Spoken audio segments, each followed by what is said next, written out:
Good afternoon po. Sige po, lahat po tayo tumayo at sa ngayon po, nasa all throughout worship po tayo at lahat po tayo ay sumabay lang po sa kanta at I believe na may gagawin po ang Panginoon sa atin.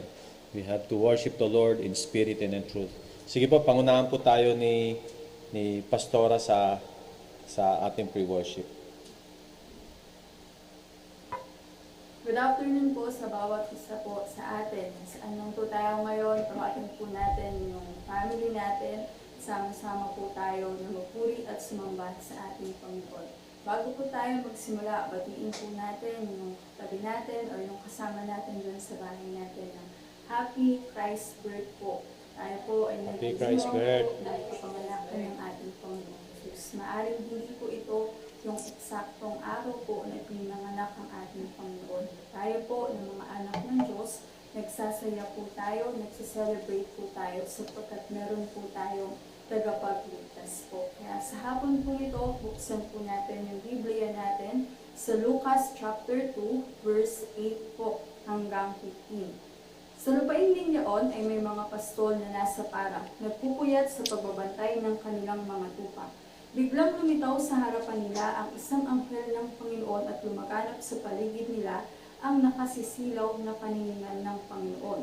Natakot sila ng gayon na lamang, ngunit sinabi sa kanila ng anghel, "Huwag kayong matakot, ako'y may dalang mabuting balita para sa inyo na magdudulot ng malaking kagalakan sa lahat ng tao, sapagkat isinilang ngayon sa bayan ni David ang inyong tagapagligtas, ang Kristong Panginoon. Ito ang palatandaan, natatagpuan ninyo ang isang sanggol na nababalot ng dantil at nakahiga sa sabsaban." Biglang lumitaw sa tabi ng anghel ang isang malaking hukbo ng kalangitan na nagpupuri sa Diyos. Papuri sa Diyos sa kaitaasan at sa lupa'y kapayapaan sa mga taong hinalulugdan niya. Nang makaalis na ang mga anghel pabalik sa langit, ang mga pastol ay nag-usap-usap, "Tayo na sa Bethlehem, tingnan natin itong ibinalita sa ating ng Panginoon." Kuba na yung mga pastol, ito yung time na pinanganak ang ating Panginoong Jesus. Ibinalita ito ng isang anghel, pinahayag ng anghel na ito yung mabuting balita. Dumating o ipinanganak ang ating Kristong Panginoon. Ito yung magdudulot ng kagalakan po sa bawat isa, sa kanila, sa lahat ng tao, sapagkat nagkaroon tayo o dumating sa atin po ang ating tagapagligtas. Kaya yung naging pagtugon po ng mga pastol, sinabi nila, tingnan natin ito, puntahan natin itong ibinalita sa atin ng Panginoon, ng maganda na ibinalita sa atin, tingnan natin ito.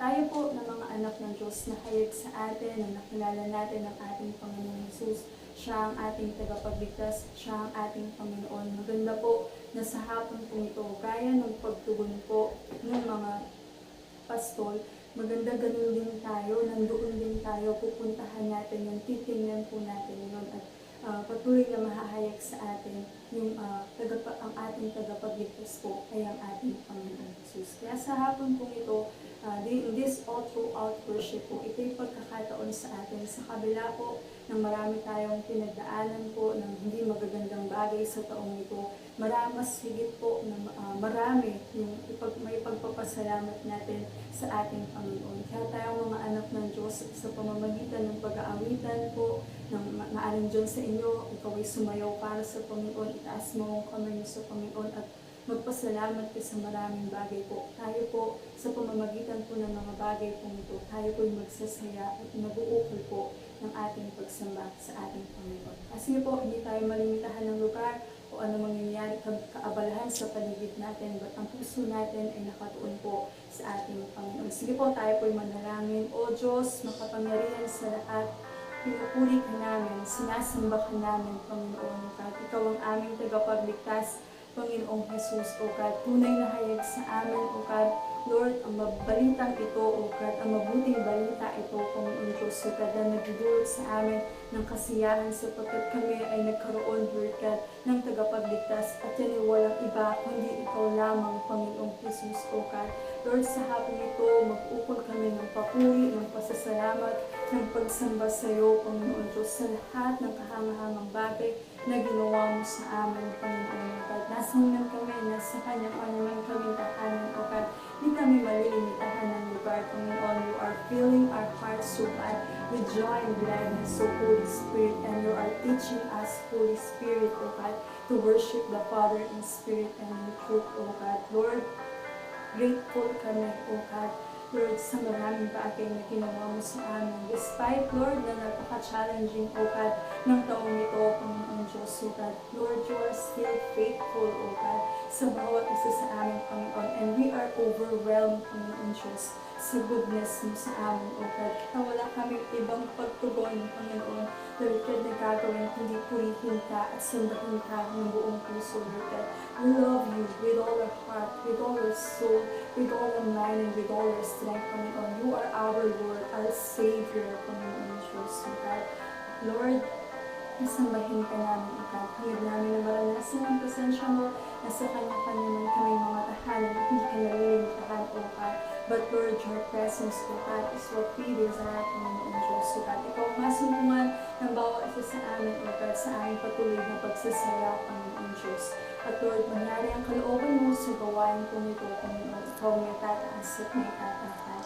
Hallelujah, hallelujah. Sige po, lahat tayo, magpuri tayo sa ating Panginoon. Tingnan natin ito, gawin natin ito, sumamba tayo sa ating Panginoon.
Oh,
Jesus.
you, Jesus.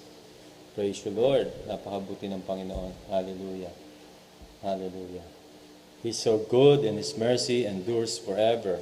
Amen? Amen. Amen. Sige po, tayo po yung makaupo at maganda na makita natin yung gagawin ng Diyos sa hapong ito at lahat po tayo ay dapat na magsaya. Amen po ba? Amen. At actually, medyo maaring nakita natin na bitin yung ating kantahan, di ba? So, pero huwag po tayong mag-alala. Ituloy natin ang kantahan natin mamayang gabi. Amen. So, no, actually, marami sa atin na mag-gather as a family at para maaring sila'y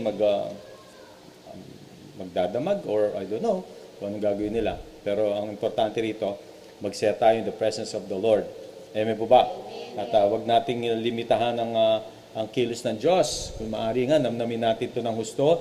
At mamaya may communion tayo, ano? Kasi gusto natin na talagang na tayo committed sa Lord, na tayo communing with the Lord, na doon yung ating heart for His presence, for His love, for His power, and everything.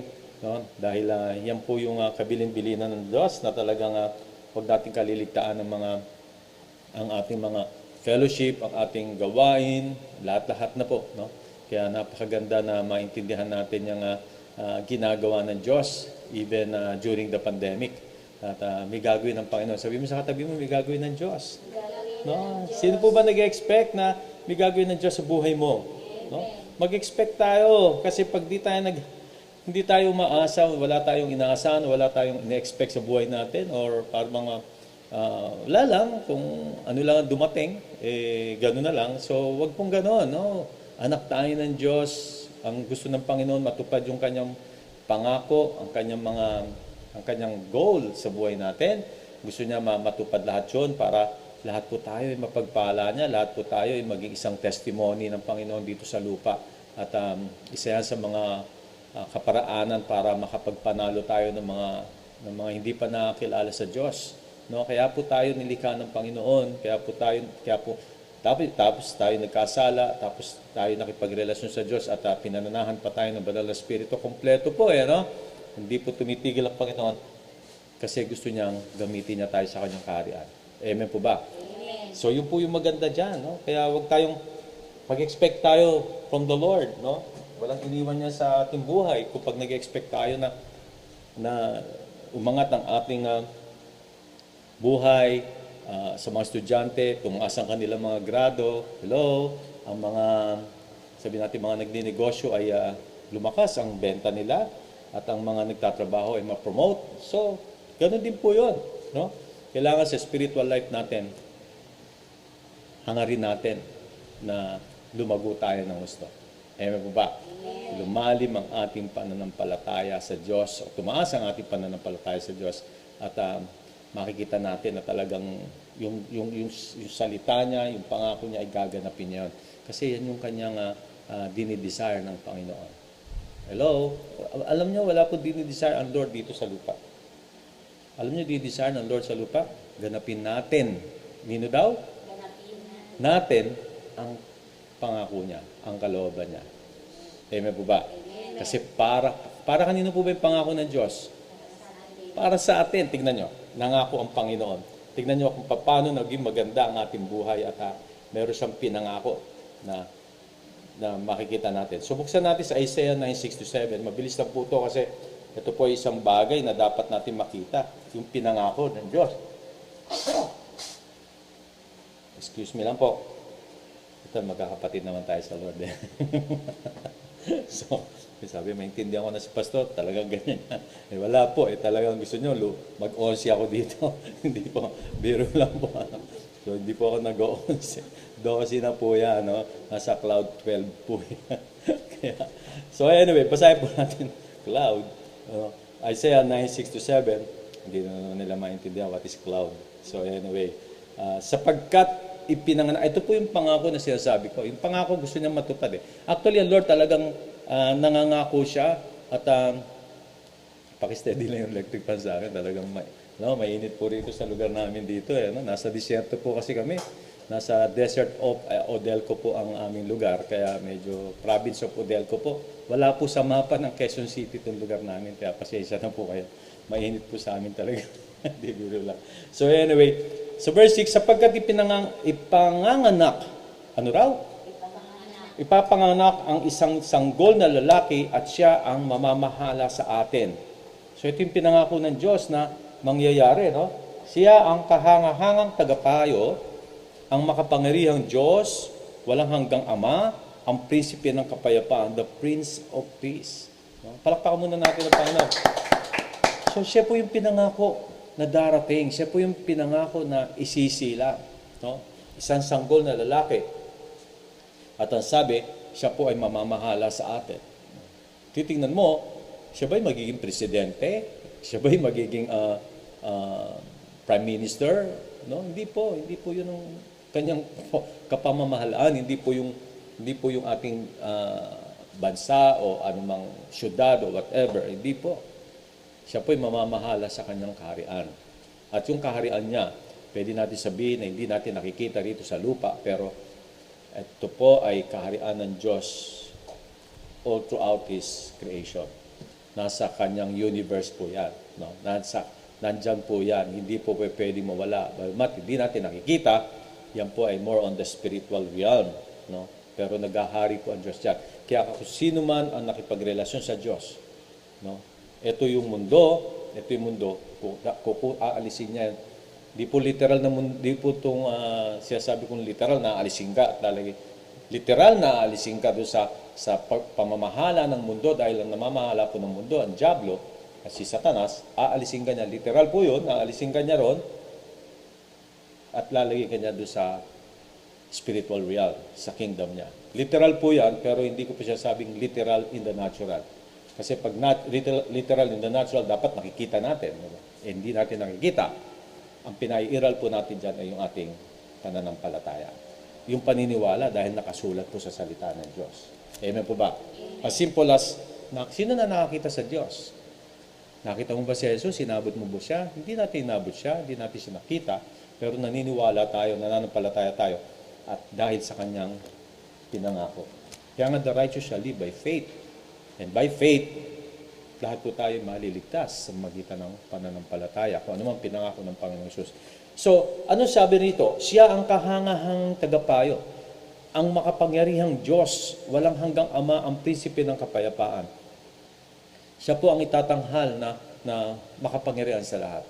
Siya po ang itinanghal, itatanghal at tatanghalin pa hanggang sa future. At makikita natin ang lahat yan. Mawi-witness po ng lahat yan that every knee shall bow and every tongue confess that Jesus Christ is Lord. Palakpakan natin ang Panginoon. Tandaan po natin yan, lahat ng may tuhod at lahat ng may bibig ay sasambahin at magsasabing siya ay Diyos. Kaya kahit na nasa impyerno po yan, tatawagin lahat yan, lahat ng tao, at lahat ay yuyuko at itataas ang Panginoon. Pero siya yung pinangako. Amen? Maraming tao hindi naniwala sa pinangako. Amen po ba? Kailangan paniwalaan natin dahil siya ay dumating. So sabi nga nila, dumating daw siya sa time ng December 25. Hindi po. No? Siya po ay dumating yung time of the Feast of Tabernacle. No? Yan po yung time ng last week of September and first week of October. In between, dun sa time na yun. Kasi pabago-bago po ang calendar ng Hebrew calendar. Pero yun po yung katotohanan dyan. Ginawa lang itong December, it is because itatama po nila yan sa January. Alam ko po istorya, kaya mahaba po yan, para lang may paliwanag ko sa inyo, pero hindi po yan ang katotohanan dyan. Pero kung babasahin natin ang verse 7, malawak na kapangyarihan at walang katapusang kapayapaan ang pagkakaloob sa trono ni David at sa kanyang paghahari upang matatag ito at papanatilihin sa katarungan at katwiran ngayon at magpakailanman. Isasagawa ito ng makapangyarihan si Yahweh. So kung nakikita mo yung mismong ipinangako, yung mga nangyayari, no? Matatatag ito, sabi dito, ang ipagkakaloob sa trono ni David at sa kanyang paghahari upang matatag ito at para papanatilihin sa katarungan at katwiran ngayon at magpakailanman. Walang katapusang kapayapaan. So makikita natin in Christ, in the Lord, ay talagang mararanasan natin ang ganda ng buhay. Maaring sabihin natin, pero pastor, ba't ganun? Kristiyano ako, nakipagrelasyon ako sa Panginoon, pero nagugulo ang buhay ko. Yes, talagang dadanas tayo. Sabi ng Panginoon, in this world we will face many troubles. Pero tingnan mo, but take heart, I have overcome the world. Take heart. Pero tingnan mo ang puso mo. Magulo ba? Hello? Panatag ang puso mo. Pinangakuan ka ng Diyos ng eternal life. Pinangakuan ka niya ng kapayapaan. Pairalin mo ang puso mo. Magulo sa paligid, pero kung pairalin mo ang puso mo, nandun ang kapanatagan, nandun ang kapayapaan. Hello? Secured ka. Huwag kang mag-alala. Magkagulo man, magkaroon man ng digmaan, whatever, famine, or bagyo, or what. Panatag ang puso mo. Yun ang pairalin mo. Dahil sa pangako, dahil sa salita ng Diyos. Amen po ba? Nulit ko, sa physical, sa surroundings, magulo. May pandemic. Nasa pandemic tayo. This is our first time na nagkaroon ng celebration ng birth ni Christ. Sabi nga, December daw, first time to na nasa pandemic ang buong mundo. Amen po ba? Pero hindi po yun ang batayan para tayo maging masaya or malungkot. In season or out of season, magulo man ang panahon, ang puso natin ay matatag. Amen po ba? Bakit? Kasi binuhay ng Diyos ang puso mo. Palakpakan natin. Binuhay ng Panginoon ang espiritu mo. Yung pinangakong, sabi nga sa English, mas maganda nating marinig, sabi sa English, For to us a child is born, to us a son is given, and the government will be on his shoulders. So kita natin, ang bata ay pinanganak, isang batang lalaki, para sa atin. For to us a child is born, to us a son is given. Ibinigay ang kanyang bugtong na anak. Isang lalaking isinilang para sa atin at isang anak na ibinigay para sa ating kaligtasan. Maganda, di ba? So hindi natin wala tayong pangamba, wala tayong takot kung yayakapin lang natin yung puso ng Panginoon. Sabi ko sa inyo, di ba? Every Wednesday nag-aaral tayo ng faith and prayer na kung saan dapat makuha natin ang puso, pulso at isipan ng Diyos. Para doon tayo tumatakbo. Hello? Ikaw, nakikita ko, maaring namumblema ka ngayon. Isa sa mga nanonood sa inyo, namumblema ka ngayon. Hello? Masyado kang attached dito sa Christmas na to. Huwag kang ma-attach sa panahon. Ma-attach ka sa Lord. Alam ko, nalulungkot ka ngayon. Hello? Lalaki ka. Oh, nalulungkot ka ngayon. Because of the songs, itong mga ito, magkakaroon ng wala kang handa. Huwag mong isipin yun. Amen po ba? Hindi yan ang dapat magpatakbo ng isip at puso mo o ng buhay mo. Na wala kang ihahanda mamayang gabi. At bukas, malungkot dahil nag-iisa ka sa bahay. I tell you, sabi ko sa inyo, hindi ka nag-iisa. Patakboy mo yung pinangako ng Diyos. For to us a child is born, to us a son is given. Nasa iyo ang Panginoong Hesus. Ang banal na Espiritu ay nasa iyo. Yung pinangako sa Old Testament ay nasa iyo. Saan ang kalungkutan? Saan ang lugar ng kalungkutan? Masyado ka nang attached sa mundo. Masyado mong tinignan ang nangyayari sa mga kapaligiran. May mga kumukutitap, may mga Christmas lights doon sa kapitbahay. Nagtutugtugan sila at ikaw ay malungkot. Hindi yan ang kasiyahan mo. Hello? Huwag ka magpadala sa season. Alam mo, ako nung araw, hindi pa ako nakakilala sa Diyos. Ganun ako, pagdating ng Christmas, naamoy ko ng Christmas. Tapos minsan, nalulungkot ako. Ayokong kantahin yung mga jingle bells, jingle all the way, all the way, all the way. Parang nalulungkot ako pagka kinakanta yung mga yan. Sa totoo lang, nung unbeliever ako. Pero nung naging Kristiyano ako, hindi naman ibig sabihin nung kinanta yung jingle bell, masaya na ako. Hindi po. Natutunan ko at napag-aralan na tinuro sa atin ng Panginoon. Ng kasiyahan natin ng Panginoong Hesus. Amen po ba? Palakpakan natin ang Panginoon. Kasi doon mo makikita na ang mundong ito ay temporary lang. Amen po ba? We have to live under the grace of God. We have to live under His will. We have to live under His presence, under His promises, no? Under by the Holy Spirit. Hello? Doon tayo dapat, no? Hindi tayo dapat malungkot. Never, no? Kaya nga, minsan may kanta ron, araw-araw daw Christ birth. Anong Christ birth? Yung salita nilang Pasko. Araw-araw daw Pasko. Hindi kasi Pasko kasi Christmas is wala po kasi sa Bible, kaya hindi ko po talagang kinokontest yan. Kanina nga, may nag-chat sa akin na, Merry Christmas, Pastor. Ganyan. Sagot ko, Happy Christ birth. Hello? So, this is the maganda. Hindi man po ako medyo parang technical, masyadong conscious sa technicalities, pero hindi ko kasi binibigyan ng meaning yung mga ganun. So anyway, ang importante po sa atin ngayon is nakita natin sino ang Panginoong Yesus. Siya po ang kasiyahan natin. And the government will be on His shoulders, and He will be called Wonderful Counselor, Mighty God, Everlasting Father, Prince of Peace. At kung titignan natin sa verse 7, of the increase of His government and peace there will be no end. Habang lumalago, parating at lumalago at tumataas at from glory to glory ang kanyang pamamahala, ang kapayapaan ay wala pong katapusan. Habang namamahala po ang Panginoong Yesus. Alam niyo po, pwede mo sabihin, pwede mo tanongin, Pastor, paano po yung kapayapaan?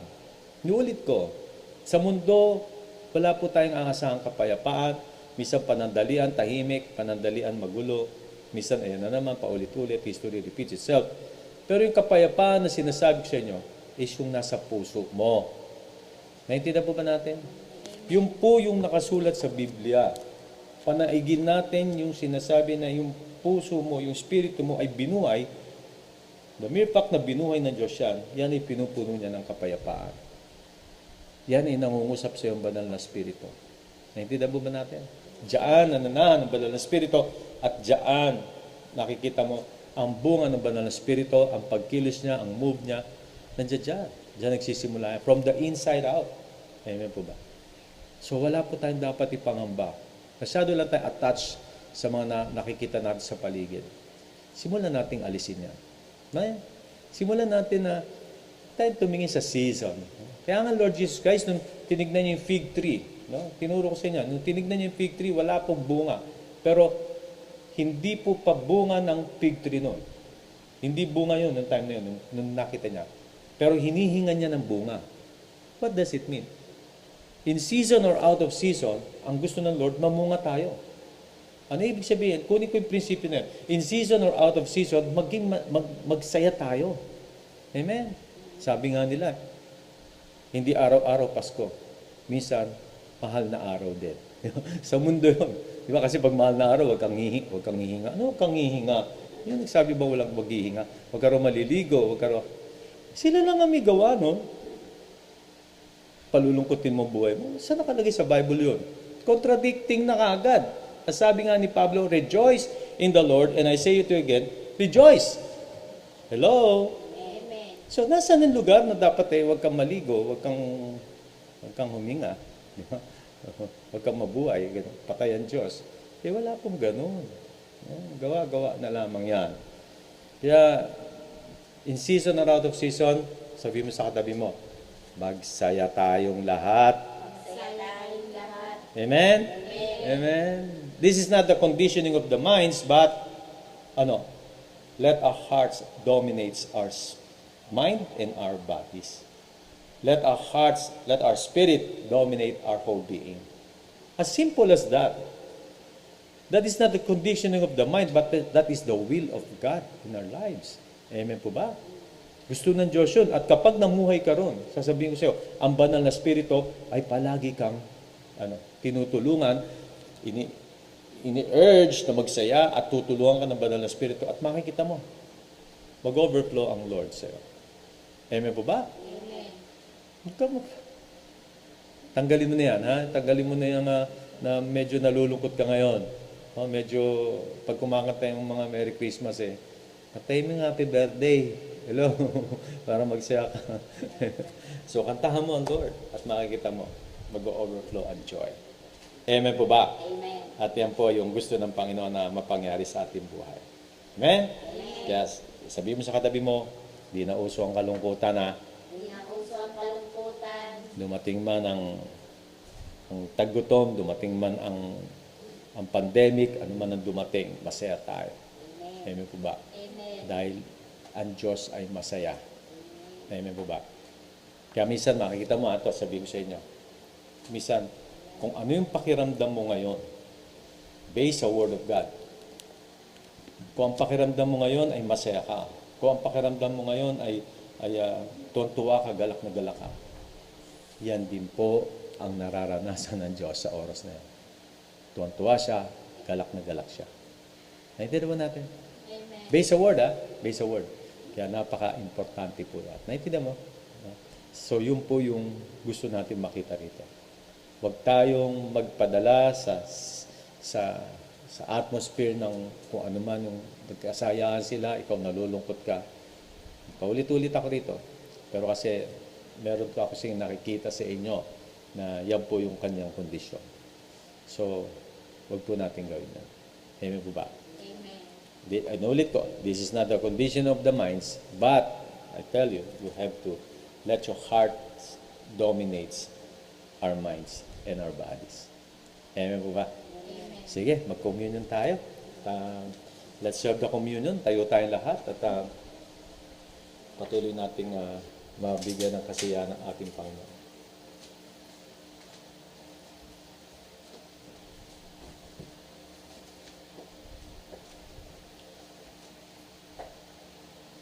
Okay. So habang sineserve po natin ang communion natin, ay maganda lahat po tayo ay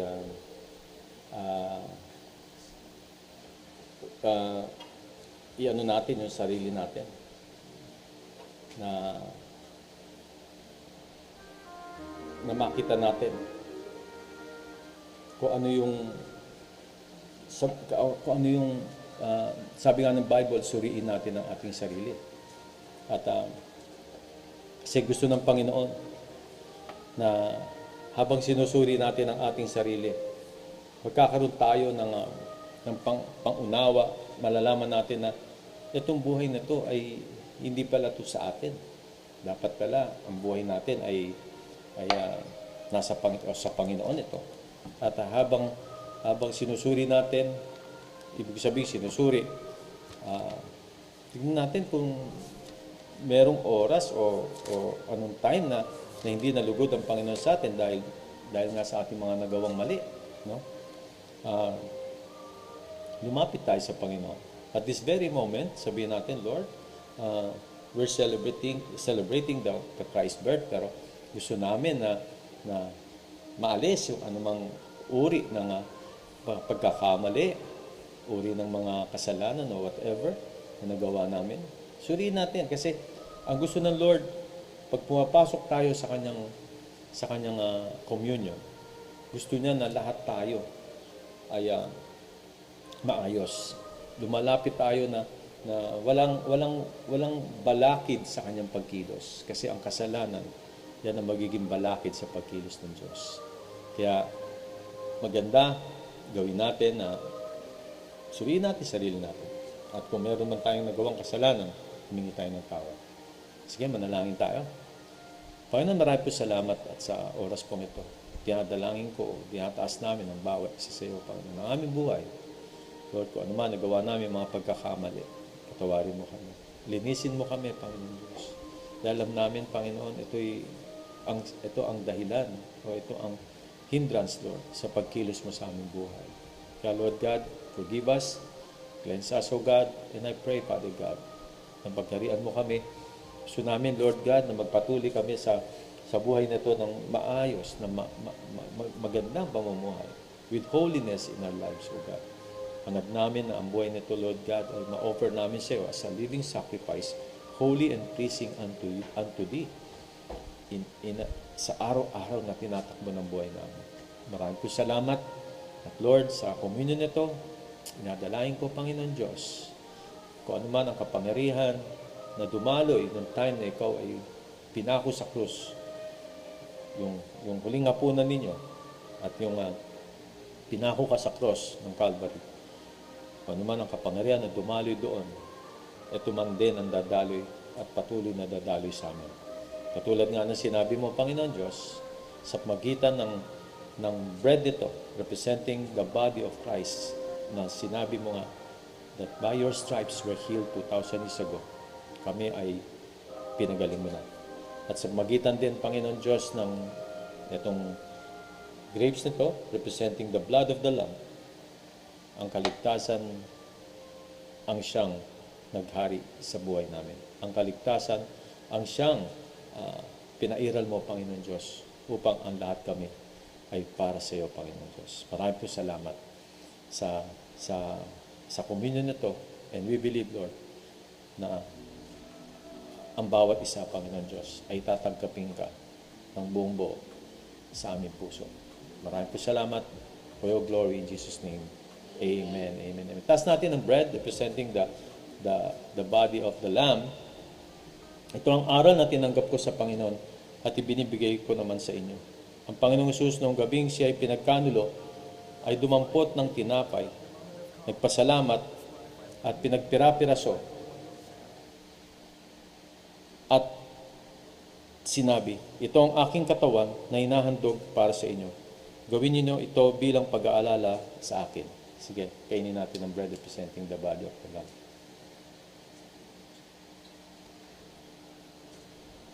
Itaas natin ang grapes representing the blood of the Lamb. Gayon din naman, matapos magapunan, hinawakan niya ang saro at sinabi, ang sarong ito, ang bagong tipan ay pinagtitibay ng aking dugo.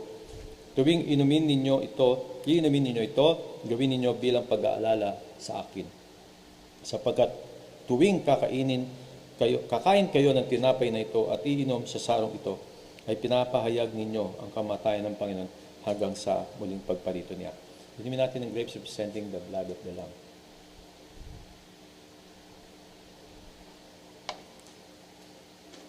Praise God, praise God. So, napakabuti po ng Diyos. Hallelujah. Thank you, Jesus, Lord. Thank you, Lord God. At sa gabing ito, Panginoon Diyos, patuloy po akong nananalangin, Panginoon, na pagarian mo ang bawat isa sa amin, Panginoon Diyos. Be with us, O God, at alam namin, Panginoon Diyos, na walang magaganap na Lord God, na hindi maayos o hindi maganda sa iyong mga anak, Panginoon. Bagkus ang lahat ng ito, Panginoon Diyos, ay nasa ayos, punong-puno ng kapayapaan, punong-puno ng kaayusan, Panginoon Diyos. Hallelujah. Hallelujah. Kaya Lord God, dinadalangin ko, O Lord, sa pagse-celebrate itong Christ birth na ito, Panginoon Diyos, ng mga anak. Patuloy kang maghari, patuloy kang kumilos sa bawat isa sa amin.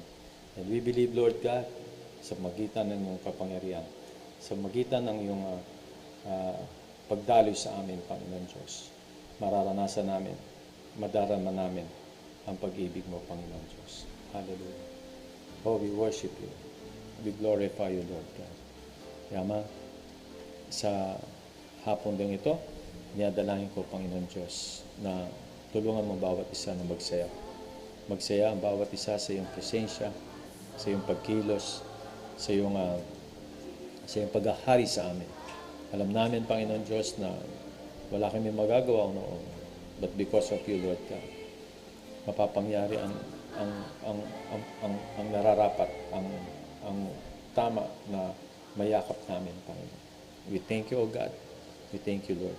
We love you, Lord God, at help us to celebrate with you. And we believe, Lord God, na ikaw ang malulugod, ikaw ang matataas, ikaw ang malulugod sa lahat ng ito. Thank you. We love you. In Jesus' name. Amen. Amen. Amen. So God bless po at mabuti ang Diyos. Amen po ba? Ang inulit ko lamang po, no, na magsaya tayo. No. Dumaan man itong sinasabi nga nila, itong Christ birth na ito, dumaan man to, hindi. Patuloy pa rin tayong masaya. Amen po ba? So bukas po, meron po tayong service, no, Friday. So, hindi po tayo hihinto na, no? At hindi natin alam kung anong mangyari sa next year.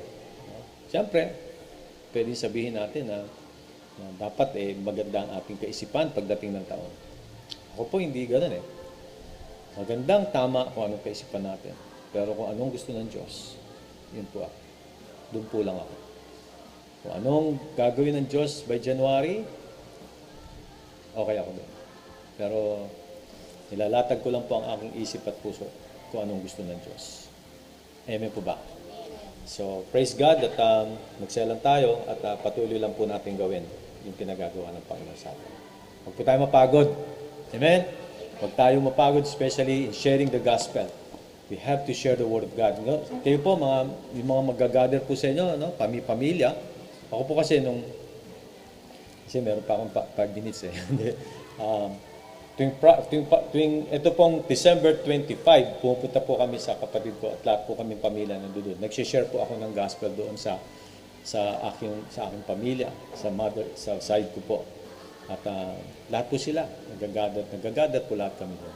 Then pagdating naman po ng New Year, nagagather naman kami dito at lahat naman po na side ni Sister Malu, ginagather namin at sineshare din namin ng gospel. So, samantalahin po natin yung pagkakataon na yan. Amen? Marami pong nagsasama-sama ngayon sa pamilya. I-share niyo po ang salita ng Diyos. No? Huwag niyong palampasin yan. Pagkakataon niyo po yan. Amen po ba? Yan ay ibinigay ng Diyos. Gawin po natin yan. I-share natin ang Panginoong Jesus, yung bakit siya pinatay sa cross. Because of His love.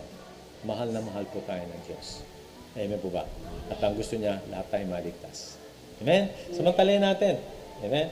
So tomorrow po, yung mga pagdating po ng 4 o'clock, may service po tayo at patuloy natin i-share ang ano topic natin? Worship. Diba? God willing, no? Pumunta tayo sa pag-share ng gospel. Amen po ba? At Sunday, tuloy-tuloy rin po tayo. Tuloy-tuloy na yan. Wala na po tayong pahinga. Ang haba na ng pahinga natin. Haba na ng lockdown na yan. Amen po ba? So, magselang po tayo. Amen po ba? Amen. Sige po. Palakpakan ulit natin ng Panginoon. At God bless po. God bless. At magkita po tayo sa tomorrow, 4 o'clock. At patuloy nating itaas ang Panginoon sa buhay natin. Amen po ba? Amen. God bless po. God bless po. Ingat po kayong lahat. Sa inyo po ang protection ng Diyos. God bless. God loves you. God's love you.